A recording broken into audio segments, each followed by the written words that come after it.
जैसे ही ठंड का मौसम शुरू होता है, भारत के दो राज्य कर्नाटक और महाराष्ट्र के नेता आपस में भिड़ जाते हैं। तीखी राजनीतिक बयानबाजी होती है, लोग भड़कते हैं और फिर हिंसा हो जाती है, जिसे रोकने के लिए दोनों ही राज्यों की पुलिस को एड़ी चोटी का जोर लगाना पड़ता है। और यह सिलसिला चला आ रहा है साल 2007 से ही, जिसकी शुरुआत कर्नाटक ने की थी।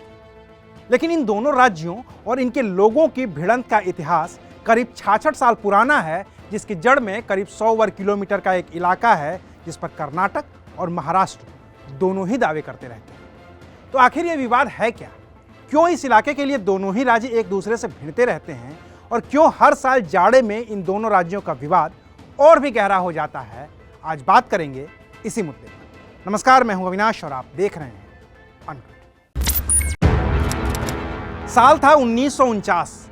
भारत को आजाद हुए तकरीबन 2 साल बीत चुके थे। तब समुद्र से लगते भारत के पश्चिमी हिस्से को बॉम्बे प्रेसिडेंसी कहा जाता था। उस वक्त तक भारत का अपना संविधान लागू नहीं हुआ था और देश में राज्यों के पुनर्गठन की मांग जोर पकड़ने लगी थी। हालांकि तब तक राष्ट्रपति राजेंद्र प्रसाद द्वारा बनाए गए श्याम कृष्ण धर कमीशन ने भाषा के आधार पर राज्यों के बंटवारे को गलत करार दे दिया था और कहा था कि प्रशासनिक लिहाज से ही किसी भी राज्य का बंटवारा होना चाहिए ताकि शासन चलाने में सुविधा हो सके। इस बीच देश के दूसरे राज्यों और खास तौर से दक्षिण भारत में भी भाषा के आधार पर राज्यों के पुनर्गठन को लेकर आंदोलन शुरू हो चुका था और इसकी अगुवाई की थी मद्रास स्टेट के पोट्टी श्रीमुलु ने। मद्रास से अलग तेलुगु भाषा के आधार पर अलग आंध्र प्रदेश की मांग को लेकर पोट्टी श्रीमुलु ने भूख हड़ताल की और इसमें उनकी मौत हो गई। इसके बाद ही 1953 में मद्रास से अलग होकर आंध्र प्रदेश अलग राज्य के तौर पर अस्तित्व में आया। इसने भाषाई आधार पर राज्यों के पुनर्गठन की मांग को और भी ज्यादा बढ़ा दिया और नतीजा यह हुआ कि दिसंबर 1953 में प्रधानमंत्री जवाहरलाल नेहरू ने जस्टिस फजल अली की अध्यक्षता में राज्य पुनर्गठन आयोग बना दिया। इस आयोग ने अपनी रिपोर्ट में भाषाई आधार पर कई राज्यों के पुनर्गठन की मांग को स्वीकार कर लिया और फिर 1956 में केरल, मध्य प्रदेश, मद्रास, मैसूर, पंजाब और राजस्थान नए राज्य बने। इसके अलावा बॉम्बे प्रेसिडेंसी के इलाके में भी बदलाव हुआ और तब बॉम्बे प्रेसिडेंसी में शामिल रहे बीजापुर, धारवाड़, कनारा या करावली और बेलगाम या बेलगामी जिले को बॉम्बे प्रेसिडेंसी से बाहर कर दिया गया और इन सबको मिलाकर बने राज्य मैसूर के साथ जोड़ दिया गया। इसके अलावा निप्पणी, काराबार, खानापुर और नंदगाड़ जैसे मराठी भाषी बहुल इलाके को भी मैसूर का ही हिस्सा रहने दिया गया। इन सब में बॉम्बे प्रेसिडेंसी से अलग होकर मैसूर के साथ जुड़े इस बेलगाम का नाम याद रखिएगा, क्योंकि पूरी कहानी का केंद्र बिंदु यही बेलगाम है। अब हुआ ये कि राज्य पुनर्गठन आयोग की सिफारिश पर कुछ नए राज्य तो बन गए, कुछ राज्यों की सीमाओं में भी बदलाव किया गया, लेकिन बॉम्बे प्रेसिडेंसी को 2 अलग अलग राज्यों में बांटने की मांग इस आयोग ने पूरी नहीं की। आयोग ने कहा था कि बॉम्बे प्रेसिडेंसी की भाषा के आधार पर बंटवारे की कोई जरूरत नहीं है, तो बॉम्बे प्रेसिडेंसी बनी रही।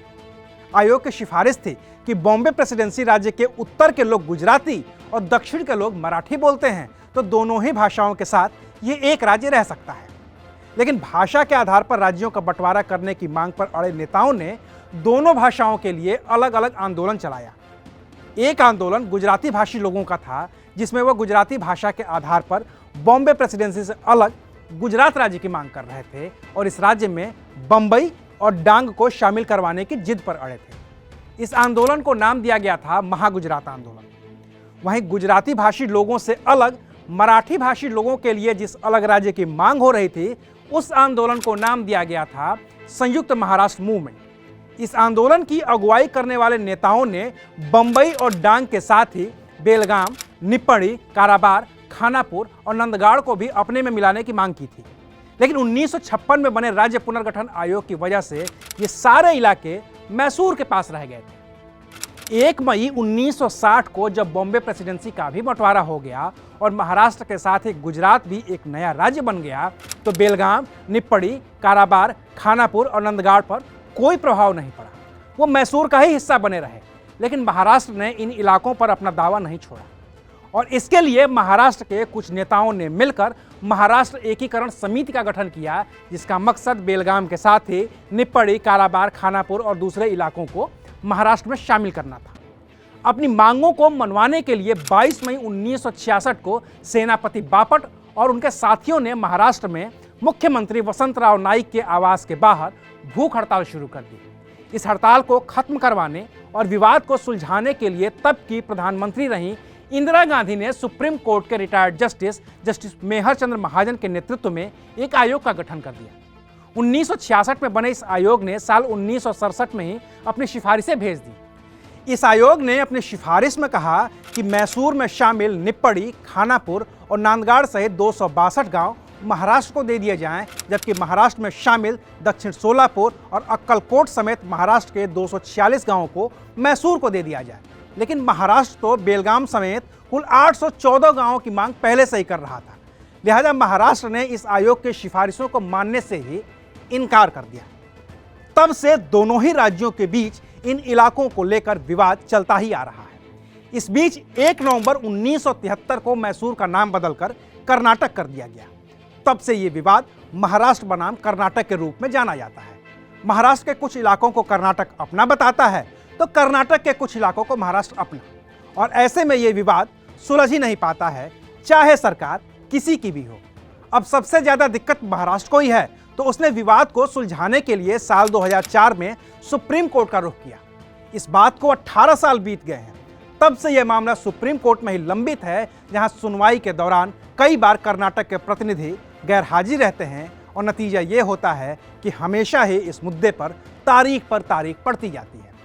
लेकिन कर्नाटक ने एक और भी काम किया है जिसने इस विवाद को और हवा दे रखी है, और वो है जाड़े के मौसम में विधानसभा के सत्र का बेलगाम में आयोजित होना।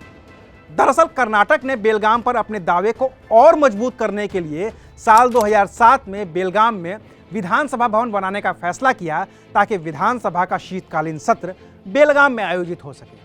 2012 से कर्नाटक विधानसभा का शीतकालीन सत्र बेलगाम में ही आयोजित होता है, और हर विधानसभा सत्र के दौरान महाराष्ट्र की ओर से इसका विरोध किया जाता है, जिसका नतीजा है कि हर साल ठंड के मौसम में महाराष्ट्र और कर्नाटक के नेताओं के साथ ही आम लोग भी इस मसले पर भिड़ जाते हैं, और फिर इसकी तपिश दूसरे राज्यों के सीमावर्ती विवाद पर भी पड़ने लगती है। तो आज के लिए बस इतना ही, फिर मिलेंगे एक नई कहानी के साथ। देखते रहिए अनकट।